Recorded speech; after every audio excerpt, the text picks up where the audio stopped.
Hello everyone, আজকে কিন্তু চলে এলাম তোদের সাথে একটা নতুন রেসিপি নিয়ে। আর আজকের রেসিপিটা হচ্ছে কিন্তু ভেজিটেবলের চপ। ভেজিটেবলের চপটা বানানোর জন্য দেখেইছিলে কিন্তু আমি আগে থেকে গাজর আর বিটটা কিন্তু ঘষে নিয়েছিলাম। আর এই এক প্যাকেট বিস্কুট দেখে ভাবছো বিস্কুটটা কী হবে। বিস্কুটটা কিন্তু এরকম করে ভালো করে গুঁড়ো করে নিতে হবে। দেখো আমি ঠিক এরকমভাবে কিন্তু গুঁড়ো করে নিয়েছিলাম বিস্কিটটা। আর তারপরে কিন্তু আমি আলুটা আগে থেকে সিদ্ধ করে রেখেছিলাম, সেই আলুটা কিন্তু আমি এরকমভাবে ঘষে নিচ্ছি। আলুটা কিন্তু এরকমভাবে কিন্তু খুব ভালো করে ঘষে নিতে হবে। দেখো আমার এখানে কিন্তু আলুটা ঘষা কিন্তু কমপ্লিট হয়ে গেছে। আর নিয়ে নিয়েছিলাম কিন্তু ধনেপাতা কুচি, আদা রসুন বাটা, আর কিন্তু নিয়ে নিয়েছিলাম কাঁচা লঙ্কা বাটা, আর নিয়ে নিয়েছিলাম কিন্তু একটু অল্প করে মটরশুঁটি। আর দেখো তেলটা কিন্তু গরম হয়ে যাওয়ার পরে কিন্তু তেলের উপরে দিয়ে দিয়েছিলাম কিন্তু আদা রসুন বাটা, আর দিয়ে দিয়েছিলাম কিন্তু কাঁচা লঙ্কা বাটা। আর তারপর আগে দেখে যে গাজর আর বিটটা ওটা কিন্তু দিয়ে দিয়েছি। তারপরে দিয়ে দিয়েছিলাম কিন্তু হলুদ গুঁড়ো, তারপর পরিমাণ মতো নুন দিয়ে দিয়েছিলাম। নুন আর হলুদটা দেওয়ার পরে কিন্তু একটু ভালো করে নাড়াচাড়া করে নিতে হবে, না তো কিন্তু তলায় ধরে যাবে। আর দেখো তারপরে কিন্তু দিয়ে দিয়েছিলাম ওই যে আগে থেকে আলু যেই সিদ্ধ করে রেখেছিলাম আর ঘষে রেখেছিলাম ওটা কিন্তু আমি দিয়ে দিলাম, যে আলু ঘষাটা।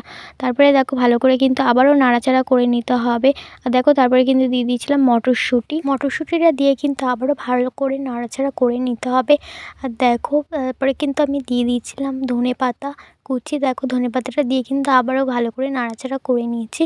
তারপরে দেখো দিয়ে দিয়েছিলাম কিন্তু সানরাইস জিরে গুঁড়ো, তারপরে কিন্তু দিয়ে দিয়েছি সানরাইসের ধনে গুঁড়ো, তারপরে দিয়ে দিয়েছিলাম কিন্তু গোলমরিচের গুঁড়ো।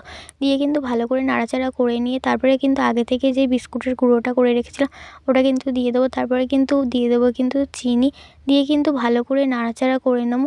তারপরে দেখো লাল লাল হয়ে যাওয়ার পরে কিন্তু দেখো এরকম লাল লাল কালার হয়ে আসবে, তারপরে কিন্তু নামিয়ে নেবো। দেখো কালারটা কিন্তু অনেকটাই হয়ে এসছে, এবার কিন্তু আমরা নামিয়ে নিয়েছি। কতটা সুন্দর কালারটা এসছে দেখতেই পাচ্ছ তোমরা। তারপরে কিন্তু একটু করে ডোটা কেটে নিয়ে কিন্তু আমরা এরকমভাবে এক একটা আকার দিয়ে দেবো। তোমরা যে যেমন পারো লম্বা গোল সব রকমই দিতে পারো। দেখো আমার কিন্তু এখানে তৈরি হয়ে গেছে। আর দেখো তারপরে কিন্তু আমি এখানে করে নিয়েছিলাম একটা বাটিতে কিন্তু জল আর ময়দা আর কর্নফ্লাওয়ার কিন্তু ভালো করে আমরা এখানে নিয়ে নিয়েছি।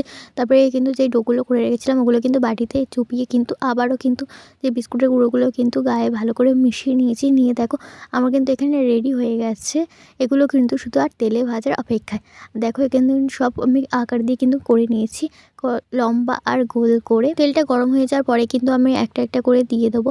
দেখো এখানে কিন্তু অনেকটাই কালারফুল এসে গেছে, দেখো কেমন লাল লাল হয়ে গেছে।